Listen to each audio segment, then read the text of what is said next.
When I was in 4th grade, I was sent to the hospital due to my appendix nearly exploding. And if that wasn't bad enough, it was also Mother's Day. Being in the hospital is not a fun experience, especially when you're too young to understand what's happening around you. I remember being scared. There was a loud beeping noise anytime I moved my arm due to the IV tube disconnecting. The doctors kept giving me medicine that I was allergic to that would cause me to throw up. I couldn't eat, I couldn't sleep. And all that time, I could only think of two things. One, that the FCAT tests were just around the corner. And two, a new game that I had recently heard about, called Minecraft.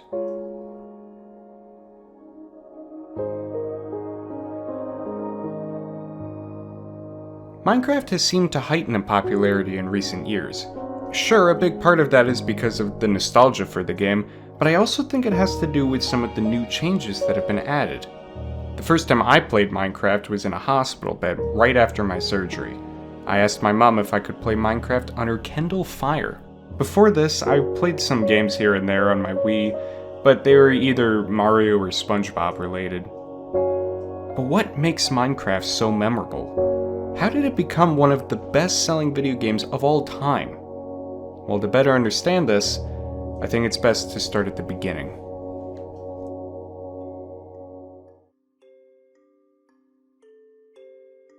Minecraft originally released on November 18th, 2011. The Pocket Edition, the one that I played on, came out 1 year later. When I opened up my first Minecraft world, I was ecstatic. Probably more than others would be if they spawned right in the middle of a field. This game that I had heard so much about in the past was finally in front of me. And I made my first Minecraft world in creative mode, allowing me to explore all of the materials the game had to offer. And I still remember the first thing I built, a helicopter, not a house. I don't know why, but it felt right. The blades were messed up, there weren't any doors, and it was made out of obsidian, but it was mine. I don't have that world anymore, but from what I remember, it looked something like this. And yes, the blades were also obsidian. I went on and built a house next. Then a lighthouse, then a doghouse, a submarine, a tunnel surrounded by lava with a minecart trail going through it. It didn't matter if anything looked good or not, I didn't care. All I wanted to do was create. I think I played survival mode on that Kindle once or twice, but I would always go back to this world. And then, about 2 years later, my best friend got me another version of Minecraft, the definitive edition. Minecraft for the PC. I didn't understand the hype. How could this edition be different from the one I have now?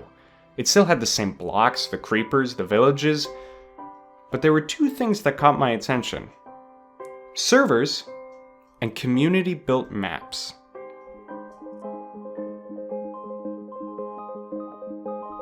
Up to this point, I had always viewed Minecraft as a single-player game, one where you could create whatever you wanted, a game where there weren't any rules.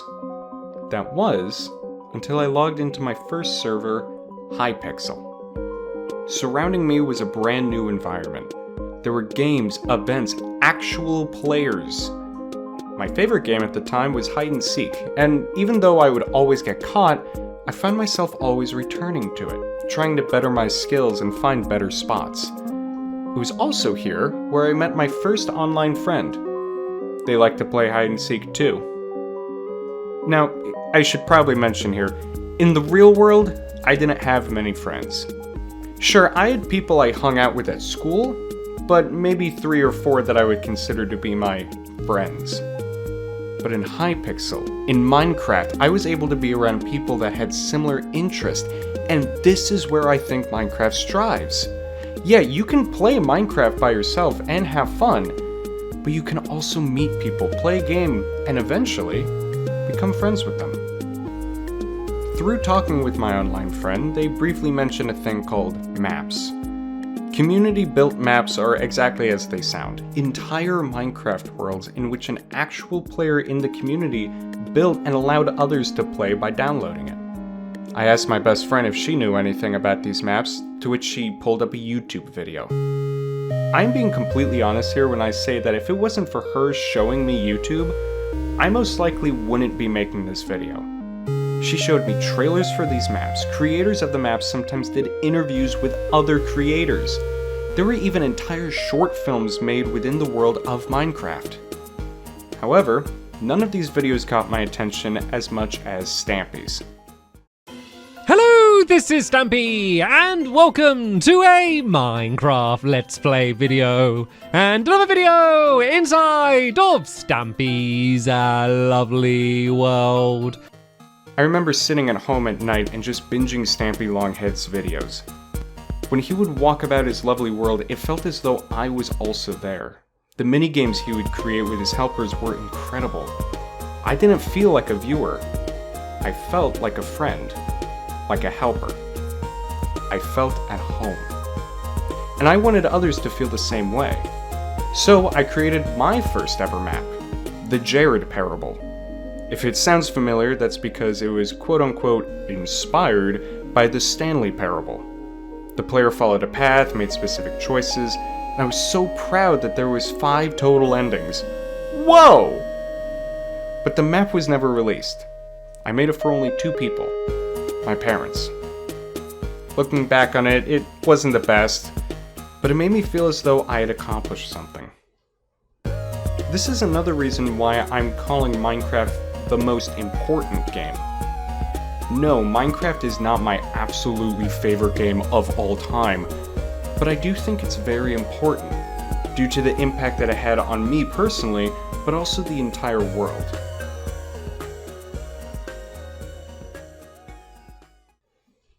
As time went on, like most of us, I grew out of Minecraft. I still liked creating things, but I just didn't have that same drive to do it in Minecraft. Eventually, I opened my last world, placed my last block, and closed the game.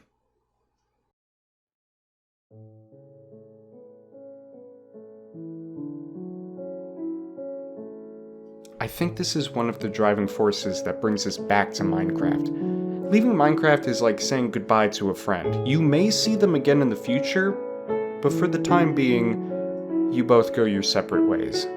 I needed another way to express my creativity, and Minecraft just wasn't doing it for me. A few years went by, I played a couple other games, and I always remembered Minecraft, but not in the same way. Minecraft is a game that strives on nostalgia. Those memories of creating our first house and entering the Nether for the first time will never be forgotten. There was no other reason for me leaving Minecraft other than I grew bored. And I think that's something that almost everyone can relate to.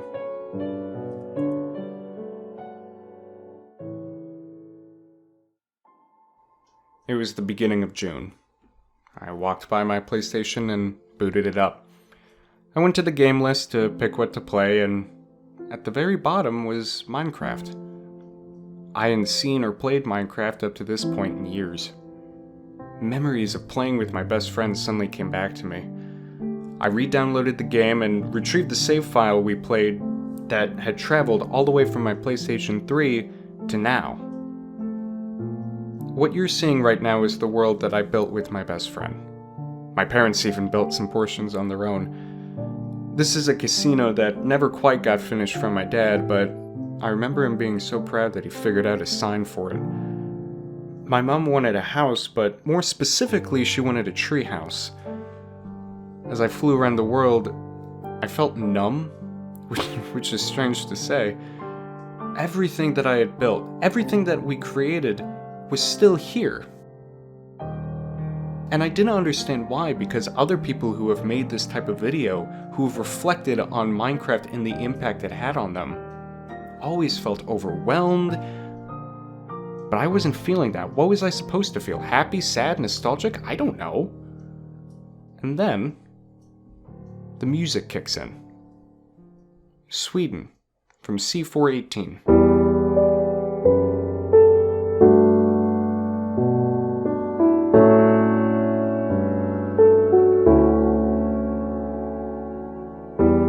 I don't mean to sound dramatic, but there was that familiar lump in my throat.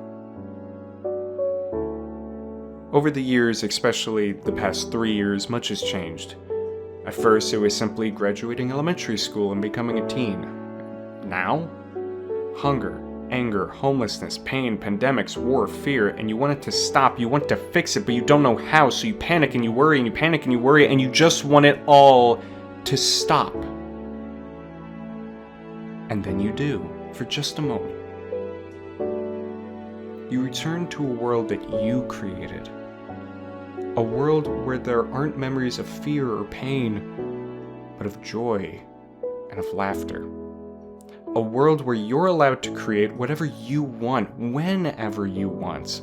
A world where you don't have to follow anyone's rules except your own. A world called Minecraft.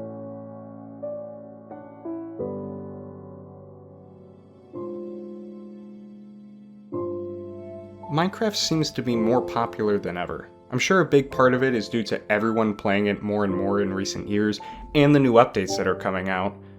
But I also think it's popular again because we're all older now. Looking back on Stampy's videos in the comments, everyone is coming back to thank Stampy for supporting us in our childhood, and even introducing Minecraft to a few of them. Hypixel also isn't the same anymore. Much has changed since the last time I logged on. But the overall feeling of Minecraft is something that can never be taken away. Is Minecraft my favorite game? No.